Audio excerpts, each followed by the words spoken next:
Good morning, or good afternoon, or good night, depending on wherever you are, whatever part of the world you're in when you're watching this video. I'm Gregory Dixon, as you know, the go to guy for all things real estate in Southern California. Hey, listen, as you know, the moratorium has been lifted. Foreclosures are hitting the market. They are definitely coming back on the market. I'm a foreclosure expert. I've been a real estate salesperson for over 20 years. Um, and I'm going to explain the foreclosure process to you. I'm going to explain what's really going on in the foreclosure process, give you some tips if you're in foreclosure. If you're in the Southern California area or in California, you can call me anytime for a free consultation, 323-314-9223. That's my direct number. You can follow me on Instagram and YouTube at Gregory Dixon Official. So let's get into it. First and foremost, foreclosure, right? What is a foreclosure, right? Foreclosure happens when the property owner fails to make their mortgage payments to the lender and defaults on the terms of the mortgage loan, right? The lender then um, repossesses the property and tries to sell it in hopes of retrieving the money that they've loaned the borrower to purchase the home, right? Okay, that's one way of saying it. Another way is when someone wants to buy a home, chances are they're going to get a loan. Most people don't buy a home all cash. So chances are they get a loan, um, or they go to a loan lender or mortgage professional to finance the purchase. So they withdraw a home loan, and that's known as a mortgage loan, right? What exactly is a home loan? A home loan is the sum of money lent to the borrower for the purchase of buying a property, right?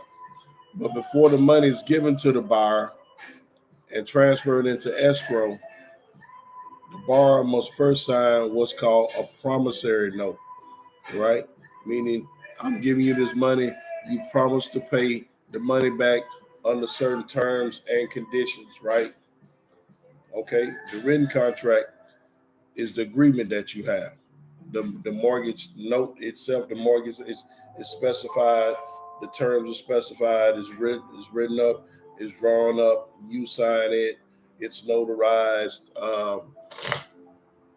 and then you sign the promissory note and it's entered in, it goes to the escrow company, and that's the process of a mortgage company giving you the money to purchase a home. Let's say the home is 500,000, you put down 50,000, you take out, you get finance, you financing the 450,000.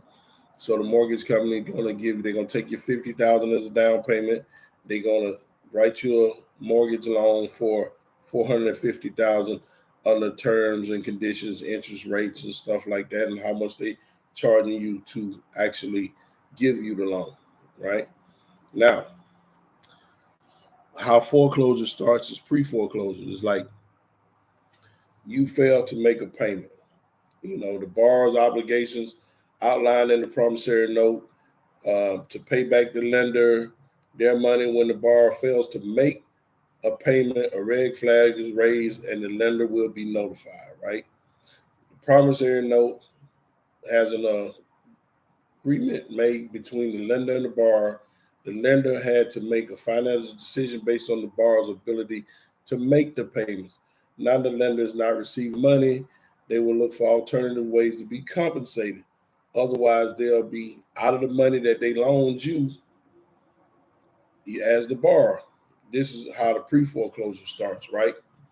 When pre-foreclosure, when the pre-foreclosure process starts, is when a property is in the process of being repossessed. This is the way it usually works, right? Let's say, and I got some notes here because I want to be real transparent with you. I don't want to miss nothing. I want to make sure I give it all to you correct and as best I can. So I do have some notes here that I am going off of. The process is like this. Let's say you've been making your mortgage payments for 5 years or whatever. Something happens, you lose your job, somebody gets sick, just something happens, life happens, right? You can't make your mortgage payment. Okay. What usually happens is they'll let you miss uh, maybe 3 payments, before they tell you, okay, you're in default. Some, depending on the mortgage company, some you miss the first payment, they send the letter that you're in default. But let's say they say you're in default, right? Right. Okay. Now, the way that process works is receiving a notice of default and the borrower's financial obligations, right? Once a red flag, a borrower's missed the loan, their loan payments, then they sent a notice of default, NOD. A notice of default is a court file, public notice that declares the borrower has defaulted on the loan, meaning that you have violated the terms and conditions at which they gave you the money to purchase the home. You've defaulted on it, right? You haven't done what you're supposed to do, right? And as the name suggests, this is the letter from the lender to the borrower notifying them that they have missed the payments. The borrower has 90 days. Now, listen to this part right here. The borrower has 90 days. You get that note, you get that letter, you on the clock. You on the clock. Now, you have 90 days, which is 3 months. You have 90 days from when they receive the notice of default to fulfill the overdue payments. Now, what happens, let's say you missed the first payment, right? Okay, let's say you missed April's payment, right? And then May comes around, you miss May. So then they send you the notice of default, right? So you're 2 payments behind plus late fees. Now you got 90 days, right? But in that 90 days, you got to pay everything that's behind and everything that's current. So let's say it ain't just what you behind, it's the current too. So you got April, you got May that you behind, and we're in June. You got to pay April, May, and you got to pay June by the due date that the June notice due on, right? Usually it's the first, and you got like a 14, 15-day grace period to make the payment before it's a late penalty, right? So now that's what you have to do. But oftentimes, financial hardship is a reason that borrowers miss the payment. You know what I mean? They simply can't afford to make the payments. If that's the case, the borrower has a few financial options to escape the foreclosure process. This is the thing. You in foreclosure, you do have options. You do have options. And I'm going to tell you about a few of them, right? Depending on how much equity you have in your property. Let me tell you what equity is, right? In the pre-foreclosure, the borrower's first option is their home's equity. If the borrower has equity in their home, they can sell the home to get the money they need to pay off the loan, right? That's one thing. Or you can refinance. If you have enough equity, somebody will give you a loan. Interest rate may be high, but it may be something you need to do to get back on track. You may have to get a hard money loan, right? Okay. Oh, let me tell you what equity is, right? Equity is what your home is worth minus what you owe. So if your home is worth, let's say we're in Southern California, let's say your home is worth 800,000, right? Let's say you owe 500,000, right? 300,000 is your equity. That's how much equity you have in your home, right? So now there may be a possibility, a strong possibility, if you have enough equity, that you can go get, and you don't want to sell your home. You are emotionally attached to your home. This is where you have your Thanksgiving dinners. This is where the kids grew up at. You lived in the house, and you've been there forever. You've been on the block. This is your neighborhood. All the neighbors, they know you. So losing your house is just not an option to you. So you have all this equity built up, right? So you can, like I say, you could sell it, which you would cash out, and then you'd have to go try to get you another place. Or you can do refi, you're not going to be able to, in all the cases that I've seen in my years of working in real estate, if you're in foreclosure, you're not going to be able to go get a traditional home loan at that low interest rate that's being advertised. You're going to have to go get a hard money loan where the investor, which is the lender in this case, who's going to write the loan for you, right? He's not looking at you. In traditional loans, they're looking at you. They're looking at job history, credit, and money, right? The investor is not looking at you. They're looking at the home, how much equity is in the home in case you don't live up to the financial expectations that they have, or to make the honor the commitment and default on the loan that they have wrote for you, that they can foreclose and make money off of you because there's so much equity in the house, right? So that's because they're not going to loan you. Like, let's say you got $300,000 worth of equity, they're not going to loan you $300,000. That's not going to happen. They may loan you 100. Let's say you behind 50,000, and what you could do is you pay the 50,000 that you're behind. You take that other 50 that they're giving you, and you make, let's say, maybe 1 year payments or 6 to 8 months of payments. And after you do that, then you come back in and you refinance, because that hard money payment is going to be a lot higher than a traditional loan because the interest rate is going to be a lot higher. If the traditional um, going rate, interest rate right now as of today is 5%, then that hard money loan interest may be 8%, 9%, maybe 10% or more, you know? So you want to get out of that as soon as you can. So if you can show a history of making a year payment on time, then you can go to a traditional lender, because having them miss mortgage payments on your credit, that does shot your credit down. If you was at 700, you probably at 5 now. Those mortgage payments have shot you all the way down, right? So now you could do that. You could either sell your property, cash out. You could try to refinance your property. If you have enough equity, you probably could get a hard money loan, right? Another option you see is short sale, where you negotiating with the bank. You being the borrower, you request, that it usually works in the case where you owe 700,000 on your home, but your home's only worth 5,000. 500,000. So the bank rewrites the loan, um, and they adjust the terms and things like that, and you can sell it for less than what you owe on it. And that's the way that works. Now, what I am seeing, and this is one of my tips that I wanted to give you guys. What I am seeing is a lot of times people get into foreclosure and they shut down. It's probably one of the most stressful things that you can go through, one of the most stressful times that you can go through in your life, because you got the bank calling and you got people knocking on the door. Hey, I'm Joe Smith from ABC Real Estate, and would you like to sell your home? I know you're in foreclosure, and then now you got somebody knocking on your door every day, right? You don't want to talk to them, you don't want to discuss it, so you shut down. Phone ringing, it's the bank, everybody got call ID, you don't take the call.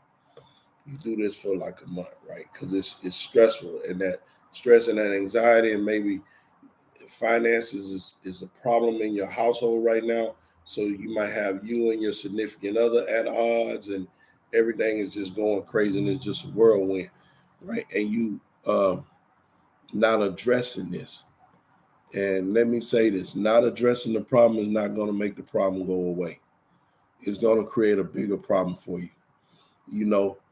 So my first tip is take the call from the bank. Let them know you're having a financial hardship. Ask the bank what options are available to you, right? Now, they may say you can sell your property. They may say you can deed the property back to the bank, at no penalty to you. They if your house is worth less than what you owe, you may can do a short sale, um, and they may say those things. Then you ask the bank this. Here's the tip. Ask the bank, do you have a deferment program? I want you to understand something. Nothing is set in stone with the bank. It's only set in stone for you. The terms and conditions that you have are set in stone for you. But the bank can rewrite the loan. They can do whatever they want to do. The terms are not set in stone for the bank. They can do whatever they want to do. And it's in the bank's best interest not to go through with the foreclosure process. It ends up costing them more money. No bank was ever created to be a mortgage company. Most people don't know that, even though they only do mortgage loans because they make a lot of money from mortgage loans. That's the only reason they do them. Banks are created to take money, basically take your money, your deposit, and flip them and give you less than nothing in interest payments for parking your money there. That's what a bank was created for. A bank was created ultimately to take money and make more money. To take the public's money, make more money, and give the public almost nothing off of the money because we create the impression that your money is safe with us. But I can do whatever I want to do with your money while I have it. That's what banks were created for. So they have all the power to do whatever it is that you need them to do. So you ask, do they have a deferment program? Can you take the amount of money that you're owed plus the next month's payment and put it on the back end of the loan? And a lot of banks quietly are doing this. They are doing that because all it does is trap the borrower into paying more money. And it saves the bank money. They don't have to go through the foreclosure process, which means they don't have to pay the lawyer, number one. Number two, if it went through the foreclosure process and the property came back to the bank as a REO, right, meaning a bank-owned property, then they would have to hire a realtor. They're going to reach out to a realtor to find out exactly how much the property is worth and the condition of the property in today's market. And they're going to have to list it with a realtor. But before they make the listing, they're going to have to call what's called an asset manager and put the house under contract with an asset manager. So an asset manager can go through, make sure the locks are changed. If it needs to be boarded up, it's boarded up. If the grass needs to be cut, the grass is cut. If it has a pool, it needs to be drained, the pool is drained. All of these things. And all of these things cost money because this property may be in Southern California, but the bank is in Massachusetts, or the bank is in New York, or something like that, to that effect. So it's in the best interest of the bank to work it out with the borrower to where the foreclosure processes doesn't go through. So call and ask for tip number one. Call and ask if you can ask what options do they have. Then if they don't say deferment, then you ask for that. You ask for that, right? And then make sure you're in the right department at a bank because, in a nice way, don't be rude or mean, but in a nice way, ask the person that you're talking to, do they have the power to make a decision? Or do they have to take it to their manager or whatever? If they say they have to take to their manager, then ask to speak to that person, right? If you can get into the person who makes the decision, you have a better chance of getting what is that you need, right? If you're talking to the person with the power to make the decision. Okay, now, after you do that, if the bank, let's say the bank comes back and they offer you deferment and everything, right?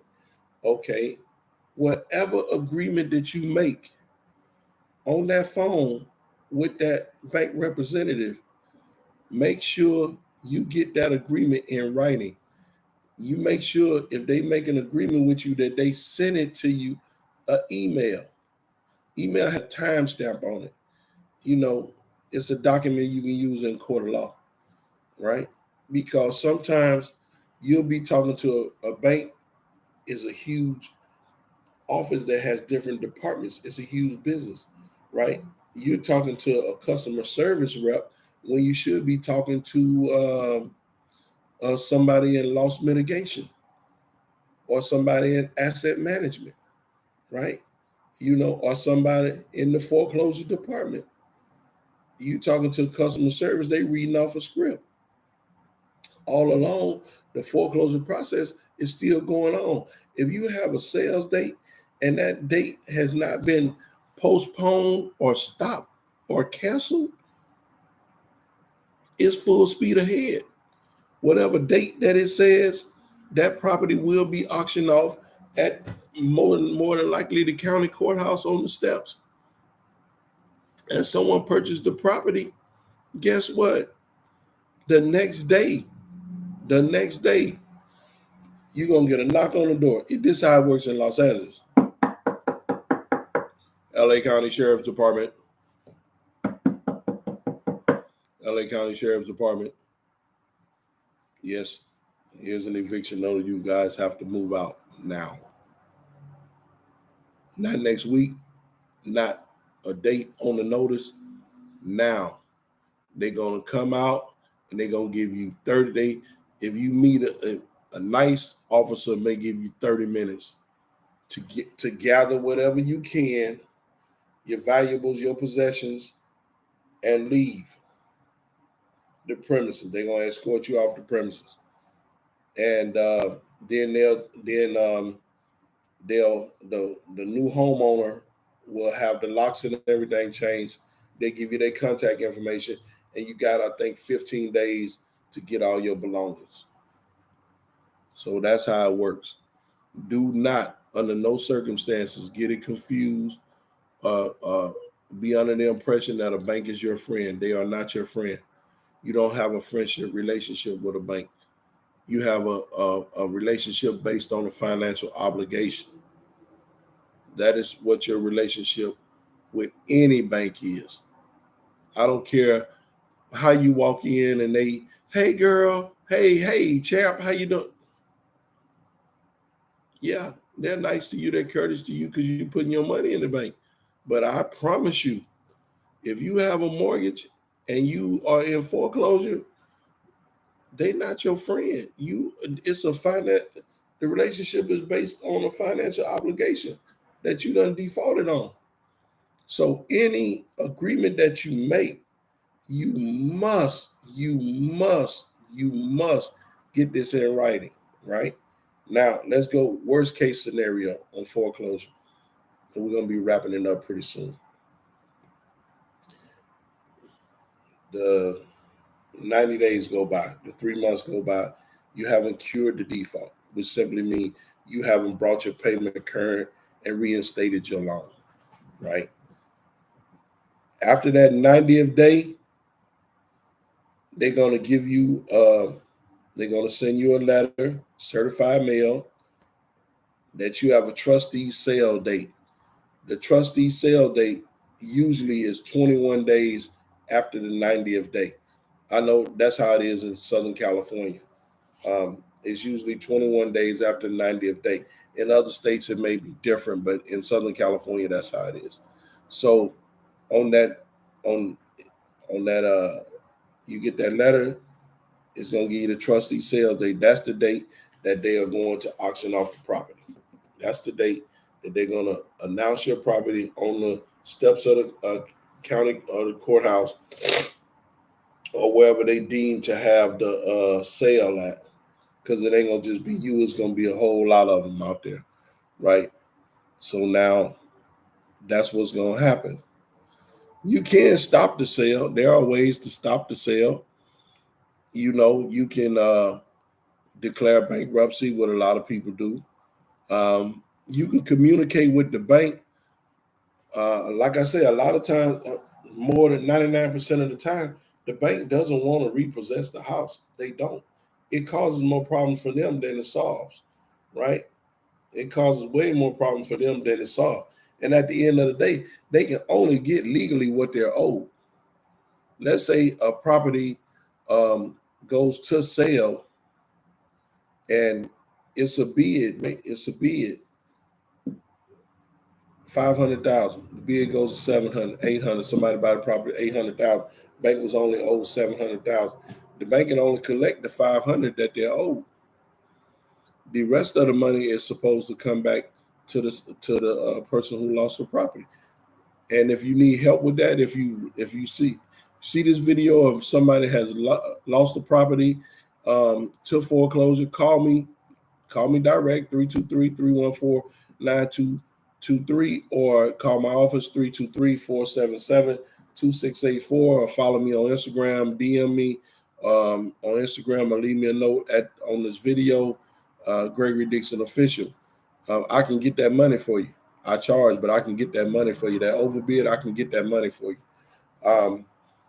Yeah, and that's what it is. But if you call the bank and you tell them that, hey, let's say you're selling your property, hey, the property is on the market. And then what I do, if you have your property listed with me and that's the case, I'll make the call, because the bank is going to want to make sure it's solid, that the property is on the market, the property is listed, the property is in escrow if it's in an escrow, and they'll want to talk to the broker, and you can give them, you would have to sign a letter, a third party letter, to get them permission to speak directly with me regarding your loan with them, and we can work that out, and then they'll postpone the sale and give you time to sell the property.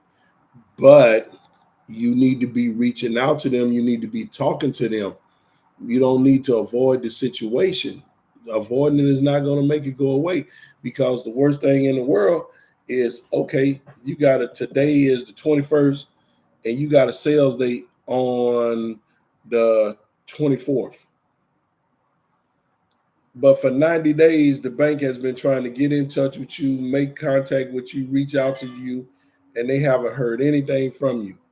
And now on the 22nd, you call it, hey, this is John Smith. My property's in foreclosure. What can I do? And like, Mr. Smith, we've been reaching out to you, and well, do you have any options? At this point, they done paid so much in lawyer fees and everything else, and it just doesn't make sense to deal with you.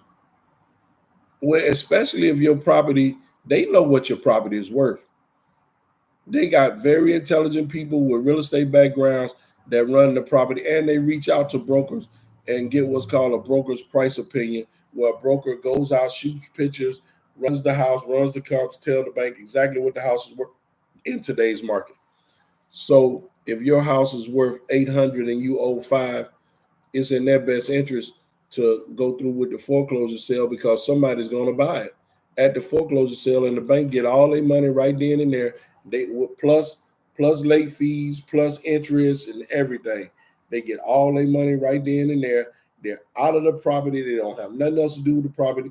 They done made a profit. They done got all their money back. Now they can lend that money back out and make more money off money, which is what they were set up to do in the first place. They were not set up to help you. They were set up to take money and make more money, right? So, guys, I hope that explains the foreclosure process to you. If you have any more questions regarding foreclosure, if you need help with a foreclosure, if you need to discuss your current situation, call me. Don't hesitate. 323-314-9223. That's my direct number. 323-477-2684 is the office number.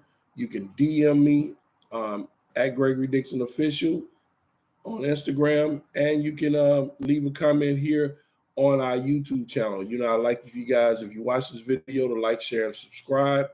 I hope this video has been helpful to you. And my motto is always help, never hurt. I don't want to sell your property if you don't want to sell it. I don't want to buy your property if you don't want to sell it. And if you're in trouble and there's any way and anything I can do to help you keep your property, or point you in a direction you should go to keep your property, if that's what you want to do, be more than happy to help. You know, the motto here is help, never hurt. Gregory Dixon, the go-to guy for all things real estate in Southern California. See you at the next video.